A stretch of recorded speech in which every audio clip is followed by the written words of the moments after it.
Hey there, Mama, and welcome back to the Moms Overcoming Overwhelm podcast, episode 67. I'm Emily McDermott, and I am here beside you on this journey as we work together to declutter your home, head, and heart.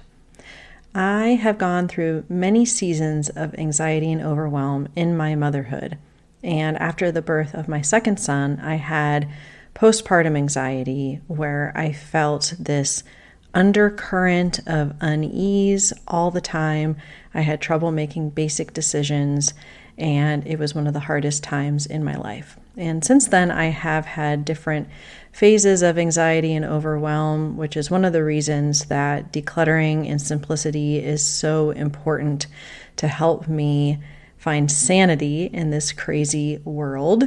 But today, I wanted to share 5 non-negotiable habits that I do every day that really combat my anxiety and overwhelm in hopes that it will help all of you. So, what do you say? Grab that notebook and pen and let's dive into today's episode.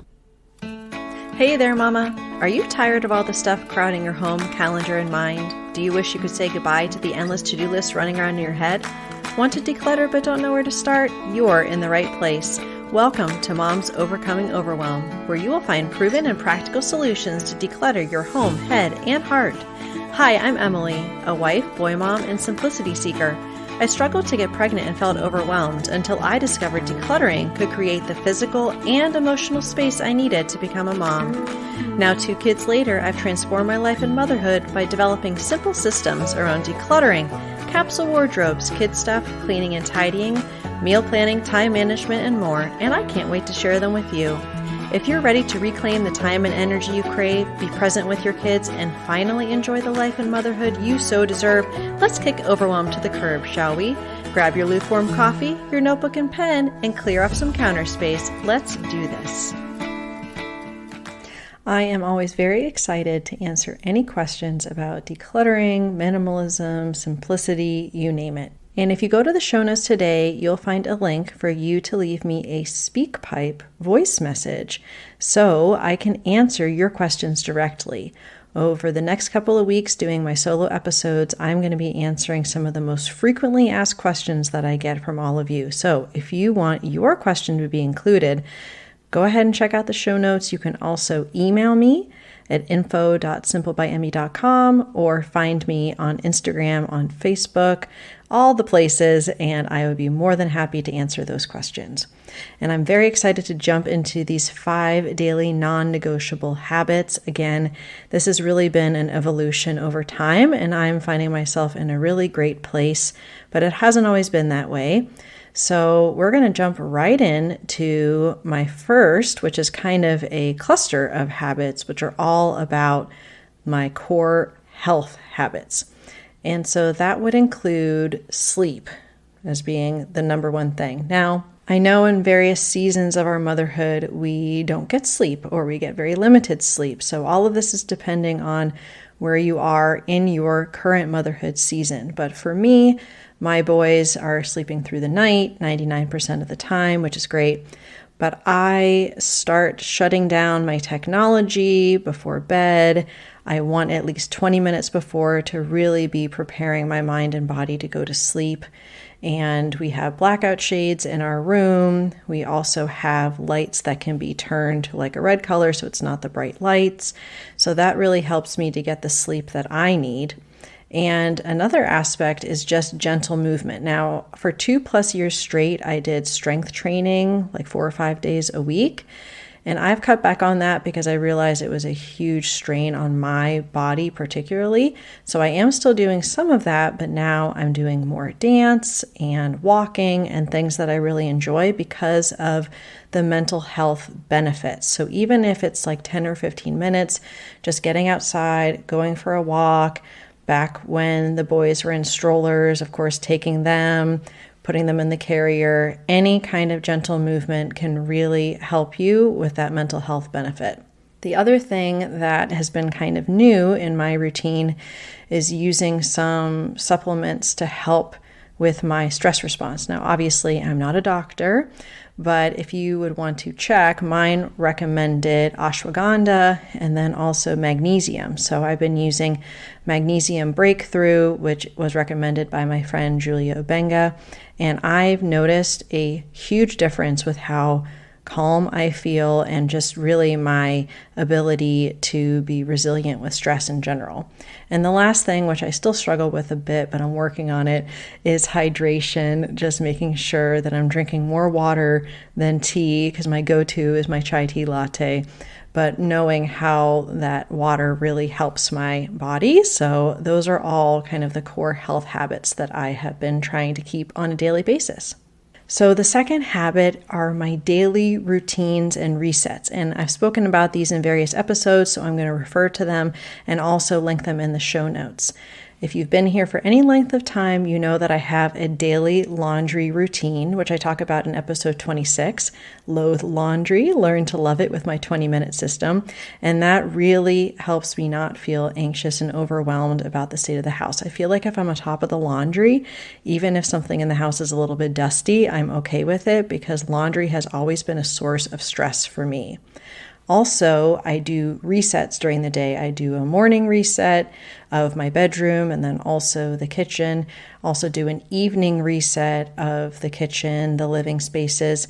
And if you check out episode 35, the one habit that keeps your home clutter-free with Lisa Lazat from the Habits and Home Show is actually my most top downloaded episode, all about resets, which can be 5 minutes, maybe 10 minutes, but it really keeps clutter at bay, keeps things tidy, and helps you not to feel so anxious and overwhelmed.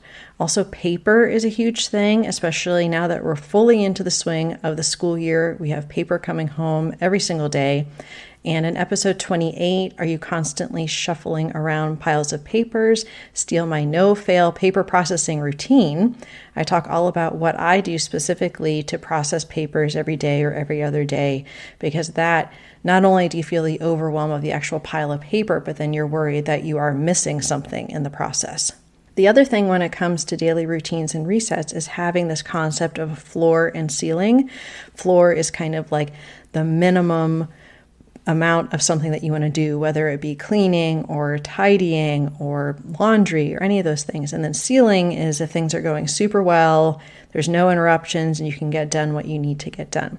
I talk about this a little bit in episode 50, 5 must-have back-to-school routines for overwhelmed moms.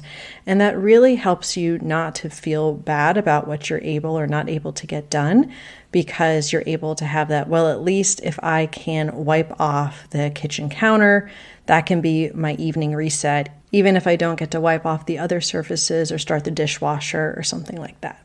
So my third habit is having a home for everything, which kind of goes to the reset concept, and keeping surfaces clear. So in episode 7, Stop Wasting Time Looking for Stuff in Your Home, follow this simple rule instead. I talk about everything having a home, why it's important, how to do it. And the average person spends 2.5 days a year or 6 months of their entire lives looking for lost items. So it's worth our time and our energy to have a home for everything. Also, when it comes to surfaces, we have spoken about how the brain sees clutter and things on surfaces as undone tasks. It's also visual stimulus overwhelm, so we can't focus when there's things on every single surface. So being able to just spend a couple minutes a day clearing off surfaces really helps with anxiety and overwhelm. Okay, moving right along to number 4.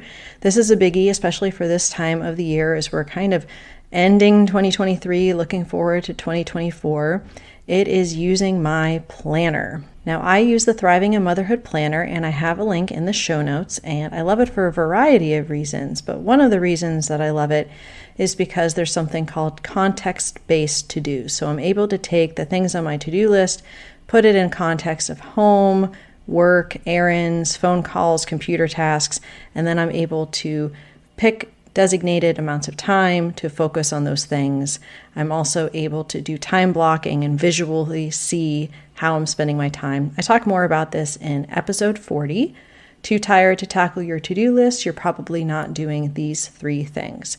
So as we're looking to the new year, and if you have any questions about the planner or how I use it, you can feel free to contact me directly. But I've been using it for several years now, and I use it in tandem with my Google Calendar to really make sure that I'm feeling on top of things and organized, and it has helped with my anxiety a lot. And the last non-negotiable habit that I do every day is reading my Bible. I'm actually on day 536 of my streak. Very proud of myself. I use the Bible recap, which you can find in the YouVersion app, but also there's a daily podcast that accompanies it that really helps to put things in context. And I really like the host, Tara Lee Cobble. I've been enjoying it. And anytime I'm feeling anxious, feeling down on myself, feeling like I'm a quote unquote bad mom, I'm able to remember God's truth and what He says about who I am, and just how this is a calling and a blessing to be a mom, and kind of remembering first things first, as I like to tell the boys. Now, if you are not of the Christian faith and that doesn't appeal to you, that is totally understandable and fine. There's also something from Byron Katie that I really like called The Work, and it's 4 questions to ask anytime you have a certain thought. First is it true? The second is, can you absolutely know that it's true? So, for example, saying, I'm a bad mom, is it true? No. But then the second question, can you absolutely know that it's true? No, because that's a subjective thought, right? The third question in her 4 is, how do you react when you believe that thought? Well, if I believe a bad mom, then it's impacting how I show up as a person, my self-esteem, how I feel about my life and who I'm called to be. And the 4th question is, who would you be without the thought?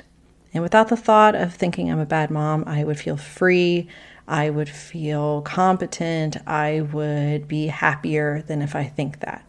So that's just a little exercise you can do to really help you with that mental clutter aspect, which we're going to be talking about more on the show. And so that really helps me when I have a negative thought to be able to stop and see it for what it is so that I can feel less anxious and overwhelmed. So those are my 5 non-negotiable habits. So we're going to go ahead and recap those real quick. Number 1 would be my core health habits such as sleep, gentle movement, nutrition, supplements, and hydration. Number 2, my daily routines and resets, including laundry, morning and evening resets, paper processing, and knowing my floors and ceilings. Number 3, having a home for everything and keeping surfaces clear. Number 4, using my planner. I like the Thriving in Motherhood planner, but any planner that you choose, I'm sure will be great as long as you use it. And number 5, reading my Bible and remembering the questions from The Work from Byron Katie. So I hope that this episode was helpful. I would love to know what habits help you to combat anxiety and overwhelm. So come on over to the free Facebook group at tinyurl.com/moms overcoming overwhelm, and we can go ahead and talk more about that together. On Thursday, I'm going to be talking to Mary Simpson, and she is on Instagram, Minimalism with Mary. She has a very compelling story about how she is a recovering shopaholic and workaholic turned minimalist after a health scare. And she has a really impactful story that I know you're going to love. So I will see you on Thursday. Bye for now. If you like today's podcast, here's what you can do. Just take 30 seconds to leave me a review. I know you're a busy mama. You're overwhelmed, in fact, but 30 seconds of your day makes such an impact. I'll be blessed by your words. They'll definitely make my day. And who knows, you might be entered for this month's giveaway. In Apple Podcasts, scroll down to write a review. Thanks so much for your time. I'm so grateful for you.